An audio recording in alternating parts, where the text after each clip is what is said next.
জীবনের ঝুঁকি নিয়ে কাজ করে গেছি, কিন্তু বিনিময়ে পেয়েছি আমরা অবহেলা। আমরা আজকে রাস্তায়। আমাদের এক ভাই এখান থেকে অসুস্থ হয়ে মেডিকেলে ভর্তি হয়ে মারা গেছেন। আমার এক বোন অসুস্থ হয়ে স্ট্রোক করেছেন এবং দিনে দিনে একেকজন হসপিটালে ভর্তি হচ্ছেন। আমিও অসুস্থ, আমার জ্বর।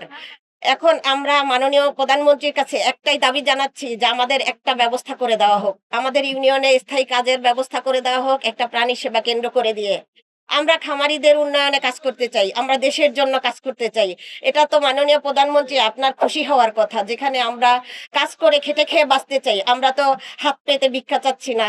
আমরা তো মানে বেকার ভাতা চাচ্ছি না। তাহলে কেন আমাদের এই অধিকার থেকে বঞ্চিত করা হচ্ছে? আমাদের ছেলে মেয়েরাও তাদের মৌলিক অধিকার থেকে বঞ্চিত হবে, কারণ শিক্ষা থেকে বঞ্চিত হবে। আমরা তো সেই পড়াশোনার খরচটুকু বহন করতে পারতেছি না।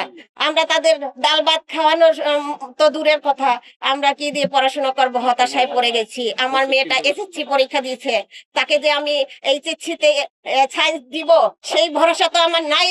আমি কি করে তার সায়েন্সের খরচ বহন করব? আমার মেয়েটা কি তাহলে ধরে যাবে? তারও তো অধিকার আছে শিক্ষা পাওয়ার। আমরা আমিষ নিয়ে কাজ করতে চাই। যেখানে মেধাবী জাতি গঠনের উদ্দেশ্য, সেখানে তো সুষম আমিষের বিকল্প নাই। মাননীয় প্রধানমন্ত্রী, আমরা মানুষের পাতে দুর্দিন তুলে দিতে চাই। আমরা দুমুঠো ডাল ভাত খেয়ে বাঁচতে চাই। আমরা শুধু এতটুকু অধিকার চাই, আমাদের বাঁচতে দিন। আমাদের আর কত প্রাণ ঝুঁকিতে যাবে? আমরা প্রাণহানি চাচ্ছি না। আমরা খামারিদের সেবা দিতে যাচ্ছি। আজকে কতদিন যাবত আমরা এখানে পড়ে আছি, খামারিরা আমাদের ফোন দিচ্ছে। আমরা কিভাবে তাদের সেবা দিব? মাননীয় প্রধানমন্ত্রী, আপনি সেই ব্যবস্থা করে দিন।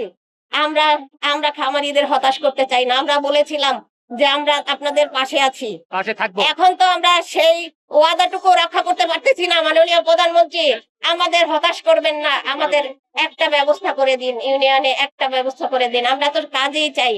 আমরা আমরা আমরা পরিবর্তনের সরকার চেয়েছিলাম বলেই তো আপনাকে ভোট দিয়েছি। আমরা ভালো থাকবার আশায় আপনাকে ভোট দিয়েছি, আপনি বিপুল ভোটে জয়লাভ করেছেন। কিন্তু আমরা কেন আজকে রাস্তায়? এই যে বৃষ্টিতে ভিজে গেলাম, আমরা সবাই তো অসুস্থ প্রায়। আপনি একটু সদয় দৃষ্টিতে আমাদের দিকে তাকান। মাননীয় প্রধানমন্ত্রী, আপনার কি দয়া হয় না? আমরাও তো এদেশের জনগণ, আমরা তো অন্য দেশ থেকে এখানে আসি নাই। আমরা কোনো দলের নই, আমরা শ্রমিক।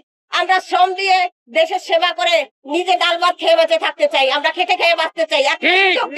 মাননীয় প্রধানমন্ত্রী, আপনার কাছে আকুল আবেদন, আমাদের একটা কাজ দিন। বেকারত্ব মানে অভিশাপ, আমরা অভিশপ্ত জীবন যাপন চাই না। বেকারত্ব মানে হতাশা, হতাশা থেকে মানুষ খারাপ কাজে লিপ্ত হয়ে যেতে চায়।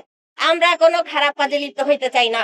আমরা আমরা আমরা প্রাণী সেবা করতে চাই, খামারিদের পাশে থাকতে চাই। আমাদের থাকবার সুযোগ করে দিন। মাননীয় প্রধানমন্ত্রী, আপনার কাছে বিনীত অনুরোধ,